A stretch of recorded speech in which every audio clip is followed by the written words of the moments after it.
Threw a ladle full of soup and it furiously flew wayward across the room, sailing in a tailspin onto a table, cause sooner or later the usual flavour of glue we pasted, drew loose and salivated through taste buds, but the food tasted were putrid staples with the pooey fragrance he chewed and hated. He knew for ages the crooked labels he moved with stables wouldn't do him puny favours, bullshit, and that they were enabled, but he knew that straight up he couldn't blame him. The truth is his status in a room full of famous dudes who had made it would've made him just look impatient, stupid and basic, and the sooner he faced that a few books full of pages to him wouldn't look the same as used rolls of toilet paper removed and taken from the spool in a gloomy vacant cubicle, tainted the fumes raising from protruding urinal cakes with puke in the basin. It made him spew. Major was viewed laying in a stupor wasted, consumed too much pale ales through pupils sedated. He viewed his future fate and then fainted. I didn't know so many choices were there to make. Didn't know until they count for nothing at the end of the day.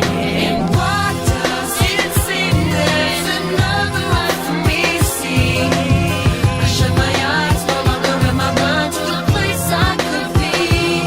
Pulling away his hood awakening to removing stains and crude and stale Cooper's traces from shoelaces and trainers shook like tasers. The rude and shameful hues of grainers, grueling fragments strewn hazes, rejuvenated brigade and took the train. But the commute from the station to the secure gated unit at Safe Haven, the beautiful, faithful woman he dated who was waiting, goodness gracious, a suitable waitress to his amazement cooked him a plate of omelette, bacon, shrooms, making smoothies or juice, you just name it. Dude on wages presumed, day shifts noon until 2 could sustain him, flicked during the stagnant pursuit of a favoured musical break-in. He feuded with fakers, cool and it shaded with a movie blazing, drew on tailors, use your imagination, exuberant, radiant, enthused, angel persuaded to lose the halo, put off engagements to made him marry, and clueless and alien to ways of manoeuvres capable to improve arrangements, spoon and traded cushion, snooze naked nude with a dooner and blanket. I didn't know so many choices were there to make. Didn't know until they count for nothing at the end of the day.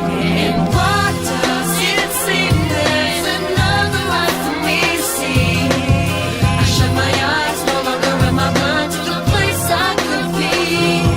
As a new day came and he booted to salvation, balanced on the hangers of a super goose, and resumed the remainder of his belligerent bully behaviour and continuation of juvie capers. His cruel wankers had a reunion, became his mooching neighbours, a group of skaters, reclusive ravers that built up with trails and tours and stayed up schooners and double chambers in the studio, complacent grim mutant strains of hooch in the spacious room he polluted, unfumigated, secluded basement. Nutrients came in an insulated tube, blooming acres accumulated, good point, and paid him the manicure and way it but got raided, losing containers full of the lucrative fruits of their labour. Screwed it up, patrons blew it due to a trader, communicating with the alias of a mutual mateship, couldn't dispute as rumours obscure, allegations full on observation of your stooge, landed a hook and haymaker to peripherals until he was taken, sprayed some capsicum vapours in his facial, handcuffed, restrained and disorientated, placed in disilluminated interrogation, claiming, I know about that. I always thought the future depended on what choices you make.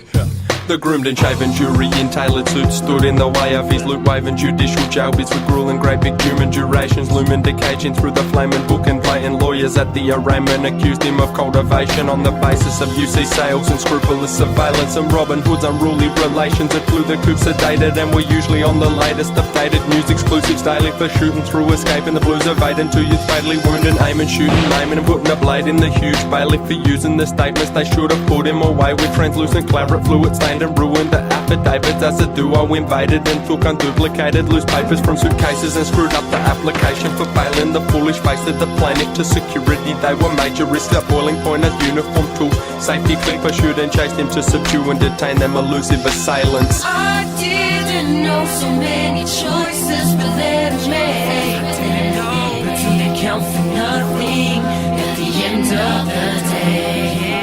And what does it seem there's another life for me to see? I shut my eyes, no longer in my mind to the place I could be. Couldn't avoid a cruising laser moving and shaking, overtaken with tunes playing pussyfoot breaking too late and scooped him up, popped up complaining of brutally excruciating sprained ankles, boosted scaling rooftops and chain links, tooth and nail aches and painful canings, bruised abrasions, useless faded. He couldn't take it, fueled by confusion and